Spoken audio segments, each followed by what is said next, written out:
आज संस्कृत पढ़े के बाद संस्कृत में एकरा पहले हम कुछ शब्दार्थ लिखवा दिले भाई, जैसे कि फल के नाम एक संस्कृत का होई, एकरा बाद जानवर के नाम फिर ओकर संस्कृत। तो आज के जौन टॉपिक बाटे एकरा में हमनी के सीखे के बाटे कि सबसे पहले वचन किसे कहते हैं और वचन के कौगो रूप होला। ओकरा बाद है जौन कुछ संख्यावाचक शब्द बा, जैसे कि ज़्यादा से ज़्यादा 1 से लेके 20 तक के संख्या के प्रयोग होला। ऐसे तो हमनी के जितना गिनती बाटे सब के अपन अपन अलग अलग संस्कृत बाटे, लेकिन हमनी के 1 से लेके 20 तक गिनती देखल जाए, ठीक बा। तो अब एक एगो चीज़ पे तनी ध्यान से फोकस देवे के बाटे।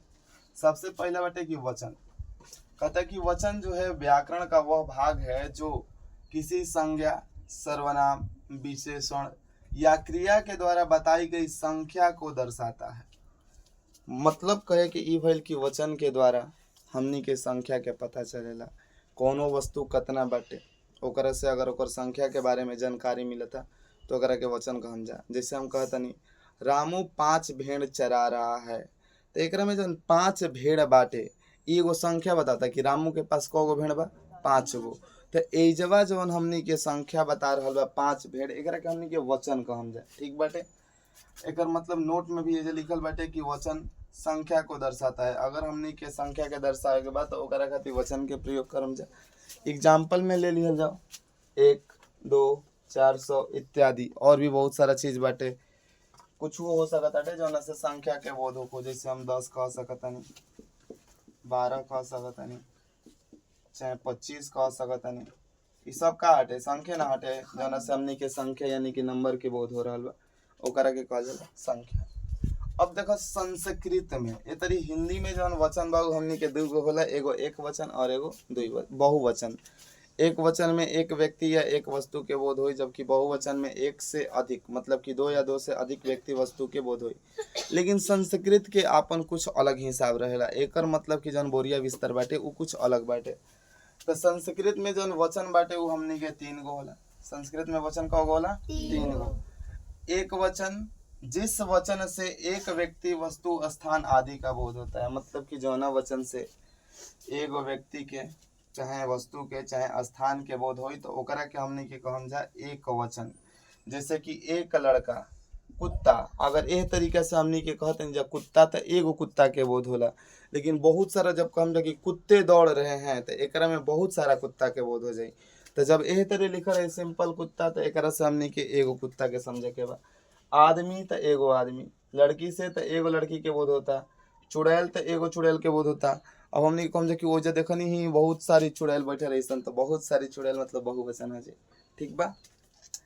अब एकरा में अगर केहू के कुछ पूछे के बाद तो पूछ सकता रहो। और सबसे बड़ समस्या तो हम लोग के ई बाटे कि जब हम समझावतनी तो हम लोग के कहना बा कि हम एकरे बेहतरी खड़ा हो जातनी और केहू के दिक्कत नहीं है। तो जब हम पढ़ा के साइड में हटते तो वीडियो के रोक दलो और ओकरा बाद ओकरा के लिख लो, ठीक बा। एबर हम सीधा हट गल भाई, सब चीज दिखता, ध्यान से देख लो। द्विवचन, द्विवचन के अगर तोड़ दिया जाओ तो जो आ जाए द्वि और फिर आ जाए वचन। वचन के मतलब हमने के जानते हैं कि संख्या के बोध होला, और द्वि मतलब होला 2। द्वि मतलब का होला? 2। है जब हमने के 2 लिखल बाटे, 2 द्वि द्वे, ई तीनों रूप हटे। जैसे एकह, एको, एकाह, एकम, एको, एकान, ए तरी चलेला रूप न। यही तरीका से एकरो जौन द्वि बाटे एकरो रूप चलेला कि द्वि, द्वौ, द्वे। तो एकर जरूरत के अनुसार आदमी अगर प्रयोग करेला। तो जिस वचन से 2 व्यक्ति या वस्तु या स्थान का बोध हो उसे हम लोग द्विवचन कहते हैं। जैसे 2 लड़के, अब 2 लड़के कहते हैं कि एकरा में 4 गो लड़कन के बारे में हमनी के सोचम जा ना। जब भी सोचम जा तो 2 गो लड़कन के बारे में सोचम जा। 2 गो नदी अगर हम कहता नहीं तो एकरा से अधिक नदी के बारे में नहीं जा सोच सकत। फिर कहता 2 रुपया, जब 2 रुपया मिल रही तो हमने के आगे के इच्छे नहीं के जाग सकत। एकर मतलब ई 2 वचन बाटे। इत्यादि मतलब होला कि और भी सारा चीज हो सकता। एकरा बाद बाटे बहुवचन, सब कोई के दिखता ना।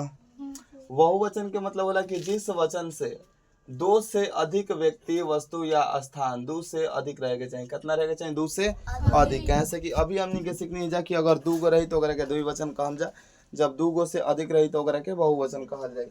जैसे कि लड़के, अगर हम कहते नहीं कि लड़के भाग रहे हैं तो एकरा में एगो लड़का के बारे में बात हो रहा बा कि बहुत सारा लड़का। तो जब बहुत सारा के होई तो ओकरा के बहुवचन कहल जाए। कुत्ते दौड़ रहे हैं, तो एगो कुत्ता बाकी बहुत सारा। बिल्लियां काट रही है, बहुत सारा। अब जैसे नदियां हो जाए इत्यादि, मतलब कि एक एग्जाम्पल बहुत सारा हो सकता है। तो 3 गो हमने के देखनी जा, एक वचन, 2 वचन, बहुवचन। अगर ए जगह तक केहू के कोनो मतलब कि डाउट बाटे चाहे तकलीफ बाटे तो फिर से पूछ सकता।